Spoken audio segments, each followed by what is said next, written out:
11,000 केवी high tension line के विद्युत पोल पर चढ़ा युवक। विद्युत पोल पर चढ़कर परिजनों से जमीन के बंटवारे की कर रहा है मांग। जिले में आज एक युवक परिवारजनों द्वारा जमीन का बंटवारा नहीं करने पर 11,000 केवी हाई टेंशन लाइन के विद्युत पोल पर चढ़ गया। युवक विद्युत पोल पर चढ़कर बोलने लगा कि गांव वालों, मेरे परिवार के लोग जमीन का बंटवारा नहीं कर रहे हैं, और शोले फिल्म के हीरो धर्मेंद्र की तरह शराब के नशे में डायलॉग देने लगा। मौके पर ग्रामीणों की खासी भीड़ इकट्ठी हो गई।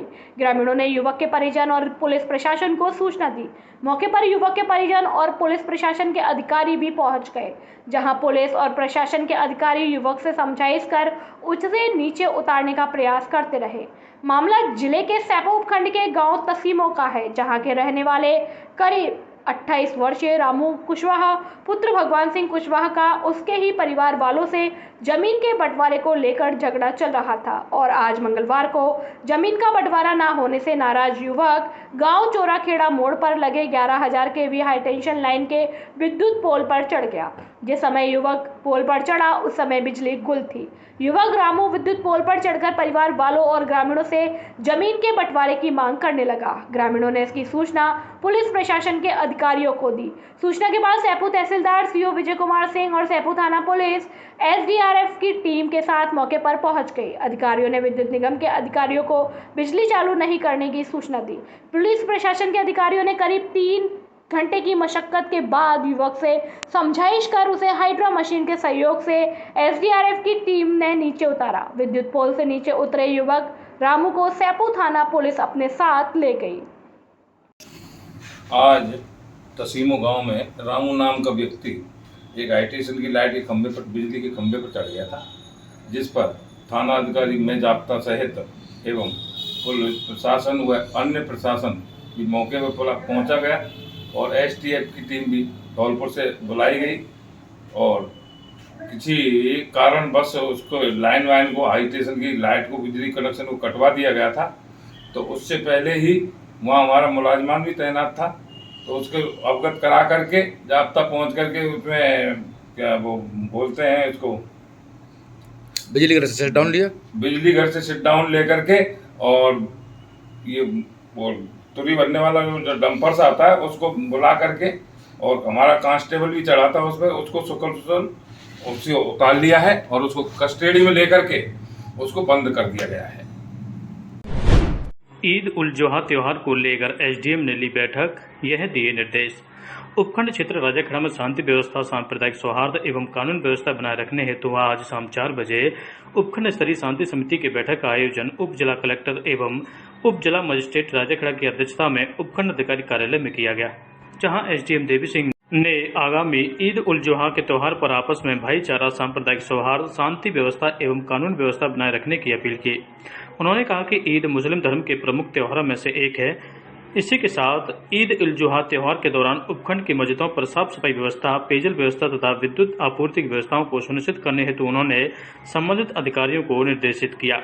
वहीं बैठक में एसडीएम ने कहा कि किसी भी प्रकार के धार्मिक उन्माद से व्यक्ति, समाज, जिले, प्रदेश का विकास अवरुद्ध हो जाता है। विशेषकर फेक न्यूज के कारण व सोशल मीडिया पर अनर्गल पोस्ट के कारण लोगों की धार्मिक भावनाएं आहत होती हैं, जिस कारण धार्मिक उन्माद फैलता है व जन धन की क्षति होती है।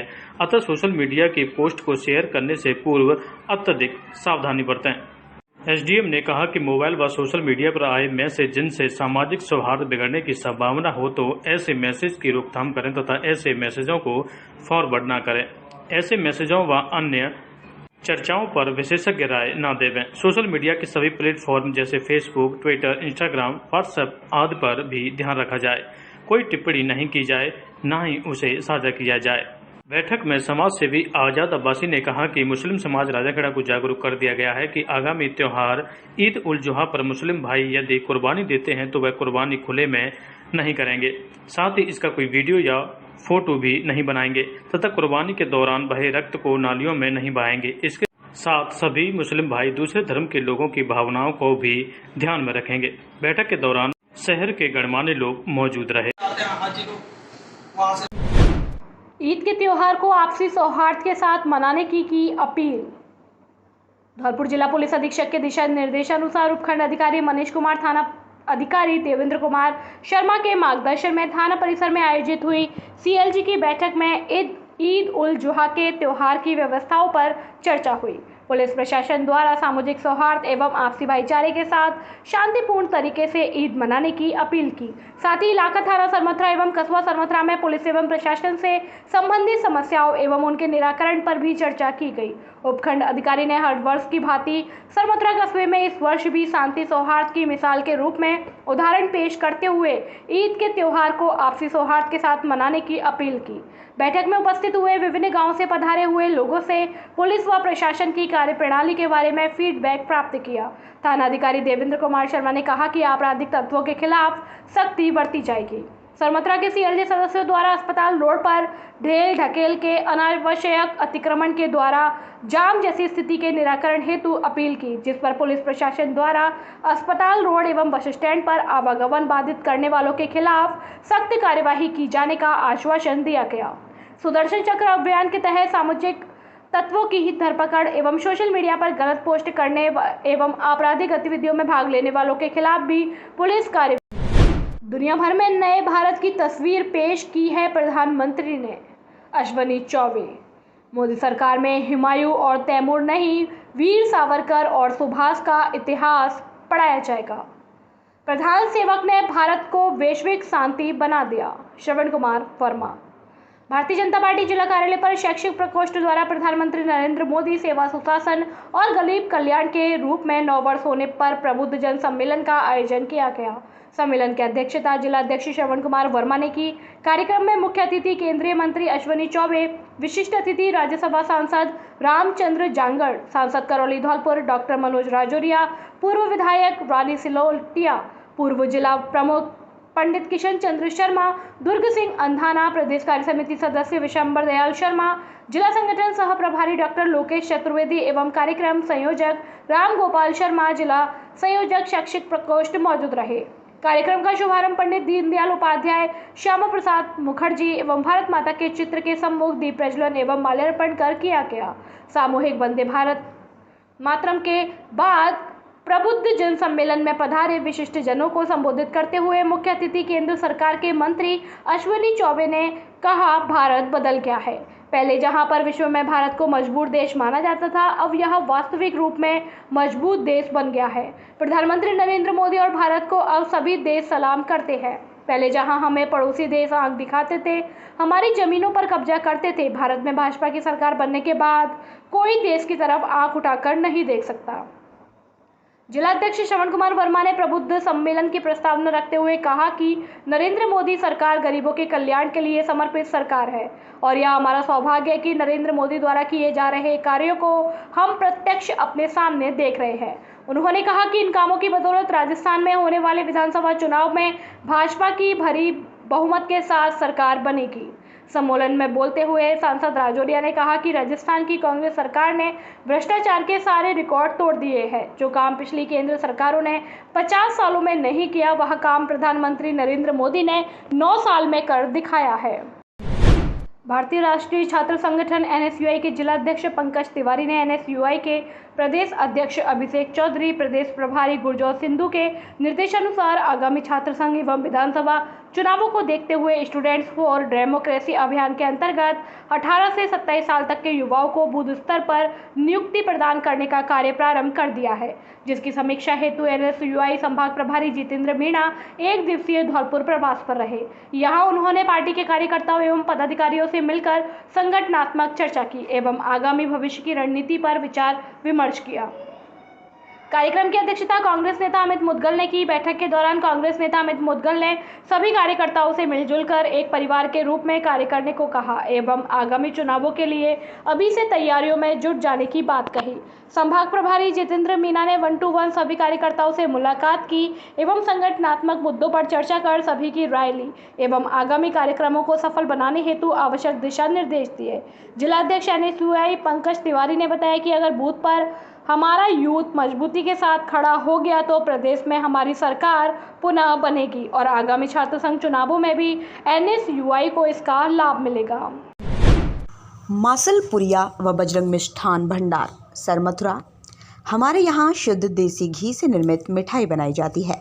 साथ ही हमारे यहाँ स्पेशल मावा कचौरी, काजू बर्फ़ी, मावा बर्फ़ी, रसगुल्ला, गुलाब जामुन हर समय तैयार मिलते हैं। शादी और पार्टियों के लिए स्पेशल मावा, पनीर, सफल मटर, आइसक्रीम की बुकिंग की जाती है व हलवाई का विशेष प्रबंध है। हमारे यहाँ शुद्ध नमकीन तैयार की जाती है जो दूर दूर तक के लिए विशेष ऑर्डर पर तैयार की जाती है। हमारा पता है बॉडी स्टैंड के पास पैच, बॉडी स्टैंड के पास हॉस्पिटल रोड, सरमथुरा। आज ही हमारे संपर्क विष्णु मित्तल, अध्यक्ष 12/22 मेला समिति अग्रवाल महासभा। हमारा मोबाइल नंबर है पैच। आज ही हमसे संपर्क करें। विष्णु मित्तल, अध्यक्ष 12/22 मेला समिति अग्रवाल महासभा। हमारा मोबाइल नंबर है 8619734318।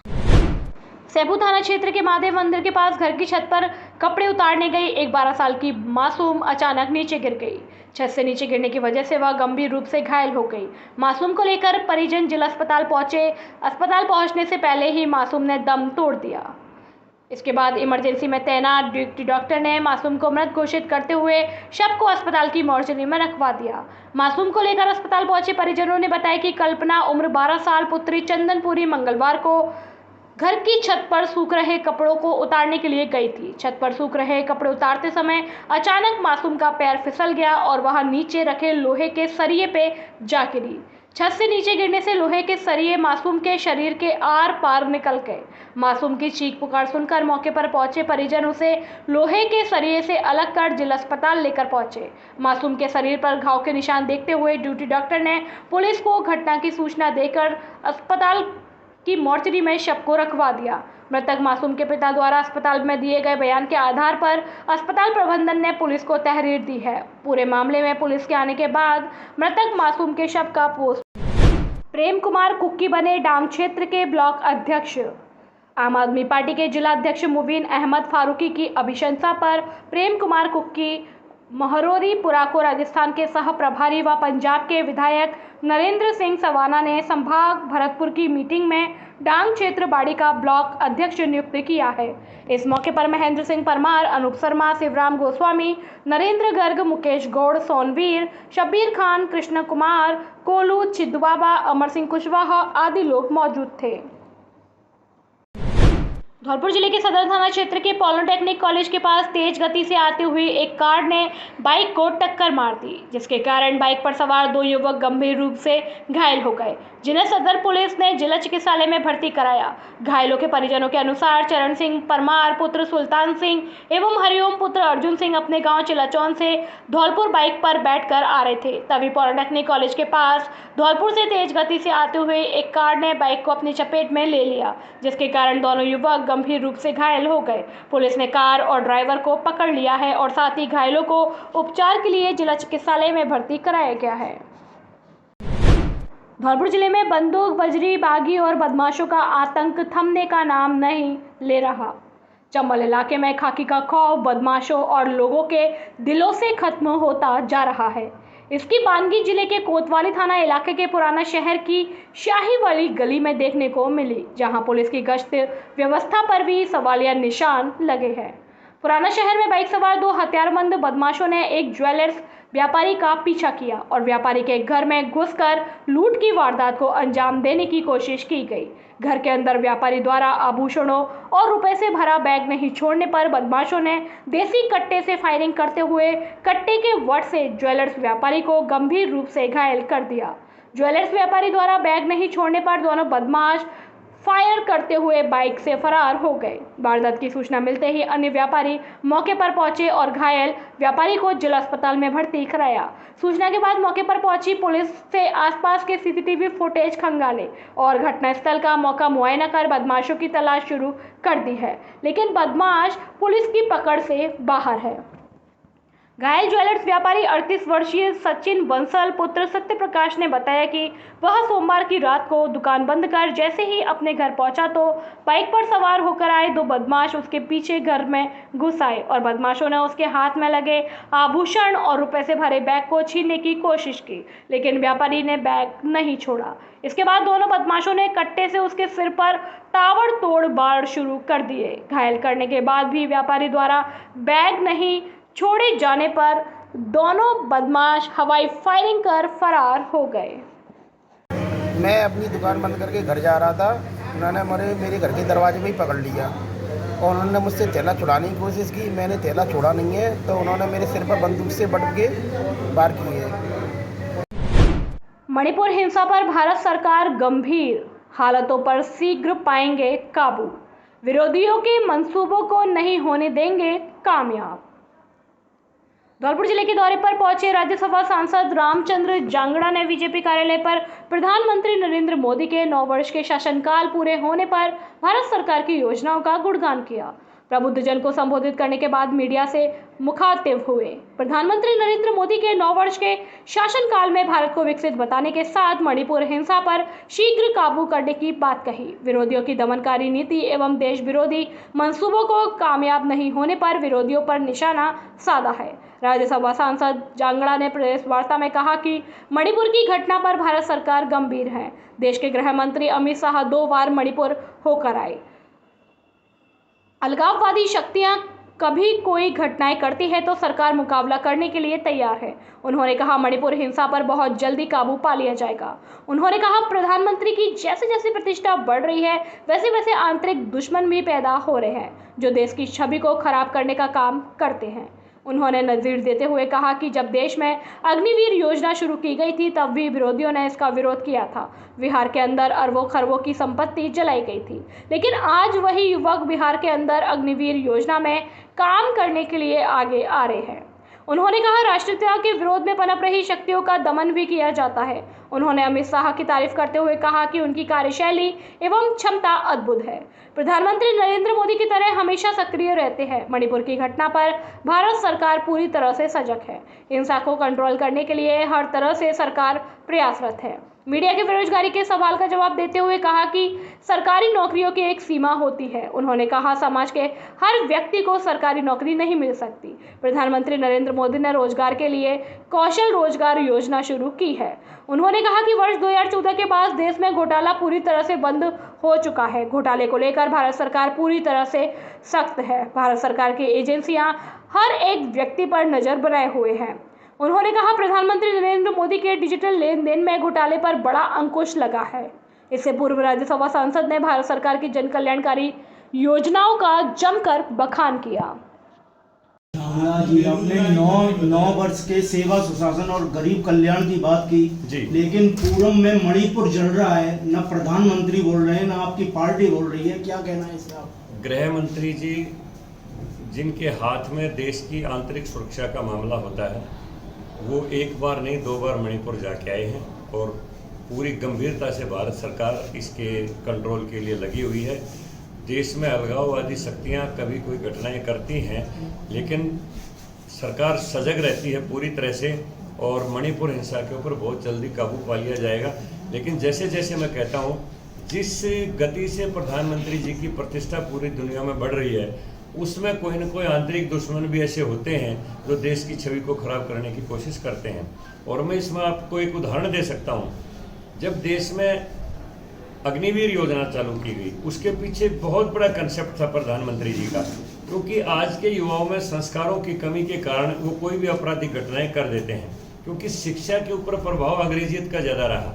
तो बहुत सोच समझ के भारत सरकार ने निर्णय लिया कि 6 साल तक अग्निवीर के रूप में अगर सेना के सानिध्य में कोई युवक रहेगा तो एक कोई डिसिप्लिन की जिंदगी जिएगा तो उसमें राष्ट्रीयता भी आएगी और अनुशासन भी आएगा।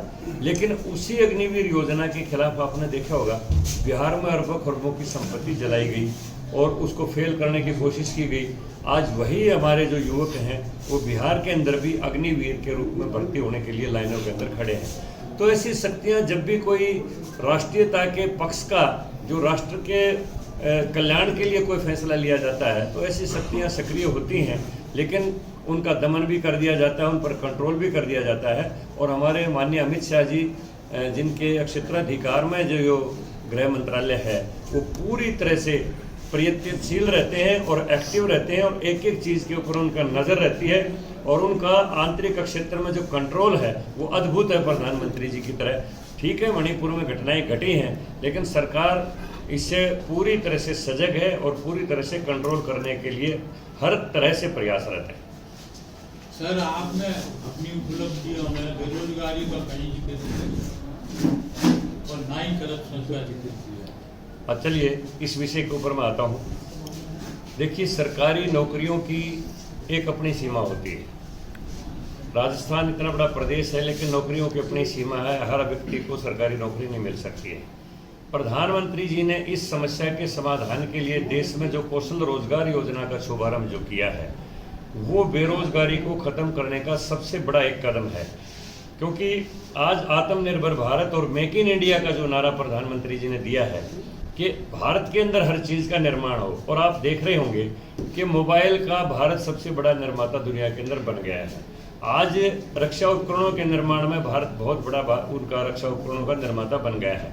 और कौशल विकास के माध्यम से जब युवकों के हाथों को ट्रेनिंग दी जाएगी, अभी इसी बजट के अंदर एक बहुत बड़ी योजना भारत सरकार ने बनाई है जिसका नाम है पीएम विकास, प्रधानमंत्री विश्वकर्मा कौशल सम्मान योजना। इस योजना के माध्यम से हमारे युवाओं को आधुनिक टेक्नोलॉजी की ट्रेनिंग दी जाएगी। उनको कोई भी किसी चीज़ का उत्पाद बनाने के लिए पूंजी उपलब्ध करवाई जाएगी, और जो वो उत्पाद करेंगे, जो बनाएंगे, उसकी बिक्री के लिए एमएसएमई चेन के साथ जोड़ के उसकी व्यवस्था करवाई जाएगी। और जो बेहतरीन उत्पादन करेगा उसको भगवान विश्वकर्मा कौशल सम्मान से उसको नवाजा भी जाएगा। तो ये बेरोजगारी खत्म करने का ये सबसे बड़ा कदम प्रधानमंत्री जी ने उठाया है। क्योंकि हर आदमी को सरकारी नौकरी ही कोई रोजगार नहीं होता है, उसके हाथों को कुशलता मिले, उसके हाथों में कोई न कोई हुनर आए। और हमारे देश की शिक्षा प्रणाली की वजह से देश में जो आफ्टर ग्रेजुएशन जो एम्प्लॉयमेंट की जो प्रतिशत था वो केवल मात्र 6% था, जबकि अमेरिका में ये 42% है और साउथ कोरिया में 96% है। 96% आफ्टर ग्रेजुएशन बच्चा कोई न कोई काम करने लग जाता है। उसी पैटर्न के ऊपर प्रधानमंत्री जी ने विश्वकर्मा कौशल सम्मान योजना और कौशल रोजगार योजना का शुभारंभ किया है।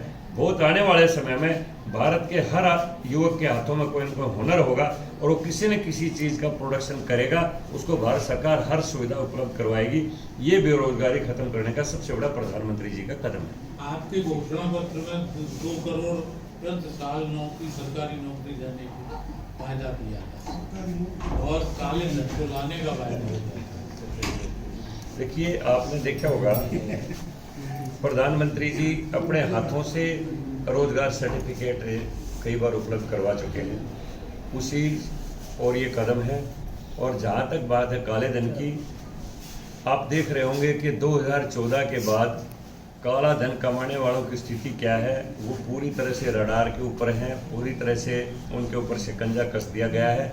और भारत का जीएसटी संग्रह जो है वो वर्ल्ड के अंदर सबसे ज़्यादा है। आज भारत के अंदर जब गडकरी जी खड़े होकर कहते हैं कि मेरे से कोई 10-20 किलोमीटर की सड़क ना मांगो, मेरे से तो लाखों करोड़ की डिमांड करो, सरकार के पास पैसे की कोई कमी नहीं है। ये उसी का नतीजा है कि हमने काले धन के ऊपर रोक लगा दी है और सारा का सारा जो टैक्स के रूप में संग्रह होता है वो सरकार के खजाने में आता है। और सरकार जो लोगों को बेनिफिट देती है वो डीबीटी की प्रथा, जो डायरेक्ट बेनिफिट ट्रांसफ़र की जो है, उसी के माध्यम से, जैसे हम किसान को 2000 रुपये हर चौथे महीने भेज रहे हैं। अन्य कल्याणकारी जो योजनाएं हैं, हमने उज्ज्वला योजना के तहत हमारी महिलाओं को जो है ना, बारिश के सीज़न में तो बेचारी अंधी हो जाती थी, धुएं के अंदर फूंक मार के उनको उपलब्ध करवाए गैस के सिलेंडर। उसी योजना के तहत भारत के 80 करोड़ लोगों को, जबकि आर्थिक मंदी की चपेट में है बड़ी बड़ी विश्व की महाशक्तियाँ, मुफ्त राशन देने की भारत सरकार ने व्यवस्था की। और किसी भी कोने में भारत में कोई आदमी कभी भूख से नहीं मरा। ये बहुत बड़ी उपलब्धि है। तो भारत में अब काले धन कमाने वालों की खैर नहीं है, वो पूरी तरह से रडार में है। और जिनका था वो लगातार उनकी प्रॉपर्टियां अटैच की जा रही हैं। आप उत्तर प्रदेश में देख रहे हैं रोज़ाना माफियाओं की प्रॉपर्टी के ऊपर जो है ना बुलडोजर बाबा जो अभियान चलाए हुए हैं और रोज़ाना उनकी प्रॉपर्टी अटैच की जा रही है। तो ऐसे काले धन कमाने वालों का ज़माना चला गया है। 2000 का नोट आपकी सरकार ने ही चालू किया था और आपकी सरकार ने बंद कर दिया। 2000 के नोट के पीछे काला धन देखिए कोई भी कदम उठाया जाता है तो राष्ट्र के कल्याण के लिए उठाया जाता है, लेकिन अगर बाद में लगता है कि इसमें कोई कमी रही है तो उसको दूर भी किया जाता है। तो ये कि निरंतर प्रक्रिया है सुधार की, ये तो चलता रहता है। नहीं, 2000 के नोट पर जो सफाई का खर्चा जो है वो आपकी सरकार में ही हुआ और कितने करोड़ रुपए भाई और वो आपने एक झटके में बंद कर दी। तो मैंने जैसा बताया कि जो सरकार ने जो स्टेप उठाए वो देश के कल्याण के लिए उठाए। अगर किसी भी कदम से लगा कि इसमें कोई कमी रह सकती है तो उसको दूर करने के लिए उसको बंद भी किया जाता है। तो ये तो एक निरंतर सुधार की प्रक्रिया है, उसी के तहत ये चलता है। करप्शन पर मोदी जी बहुत ज़्यादा सख्त हैं और आप देख रहे हैं कि जब से केंद्र में 2014 से मोदी जी के नेतृत्व में सरकार आई है, आज ना कोई स्पेक्ट्रम घोटाला है, ना कोई खेल घोटाला है, ना कोई रक्षा खरीद घोटाला है। घोटालों के ऊपर पूरी तरह से ब्रेक लग गया है और देश में करप्शन करने वाले जो है ना पूरी तरह से भयभीत हैं और वही लोग लामबंद होकर मोदी जी के विरोध में खड़े होते हैं ताकि उनका जो पुराना बाजार का जो था वो काम चलता रहे। लेकिन अब भारत जो है ना एक विकसित और विश्वगुरु राष्ट्र की तरफ बढ़ रहा है। आने वाले समय के अंदर 2047 का जो भारत होगा, जब 100 वर्ष भारत की आज़ादी के पूरे होंगे तो भारत विश्व का गुरु होगा और ऐसा जो भारत का जो नक्शा बन पाया है, भारत की जो स्थिति हो पाई है, वो प्रधानमंत्री जी के कुशल नेतृत्व के कारण हो पाई है। हवाला कारोबार पर आप क्या कहेंगे? हमारे उसमें कोई हवाला कारोबार है ही नहीं, हवाला कारोबार बंद तो नहीं। मेरी समझ में तो हमारी जानकारी में कोई हवाला कांड जब से मोदी सरकार आई है किसी की नॉलेज में कोई नहीं है और हवाला करने वालों का तो अब पूरी तरह से रडार के ऊपर है। और देख रहे आप कि आज डिजिटल जो ट्रांजैक्शन है उसमें कितनी वृद्धि हुई है। वो 1 नंबर का पैसा होता है डिजिटली जो ट्रांजैक्ट होता है, लेकिन फिर भी जो है ना धीरे धीरे वो पूरी सब लोग अपने खातों की तरफ पड़ गए। वरना पूरे देश के अंदर जो 120-25 करोड़ की आबादी थी उस समय मोदी जी प्रधानमंत्री बने, 130 करोड़ के लगभग, आज 142 करोड़ है। उस समय बैंकों में कितने लोगों के खाते थे और कितने लोग बैंकिंग के माध्यम से लेन देन करते थे और आज कितने करते हैं, आप इस फर्क को देख सकते हैं। तो अब तो हवाला का समय चला गया कि मैं वहाँ पर पैसे दे दूंगा, यहाँ पर आपके कोई दूसरा कारोबार उसमें इसको एक्सेप्ट कर लेना, वो सिस्टम गया। आज तो हर चीज़ रडार के ऊपर है। रजिस्ट्रियाँ जो होती हैं, जो ज़मीन के लेन देन होते हैं, उनका बाकायदा एक सिस्टम बना हुआ है और आप जब पोर्टल पर डालेंगे तभी वो चीज़ सामने आपके आएगी। तो बहुत कुछ उसके ऊपर अंकुश लगा दिया गया है। अगर कहीं राज्य सरकारों में जहाँ पर भाजपा की सरकारें नहीं हैं, उनमें कम सहयोग के कारण कोई कुछ होता है तो वो भी धीरे धीरे कंट्रोल हो जाएगा।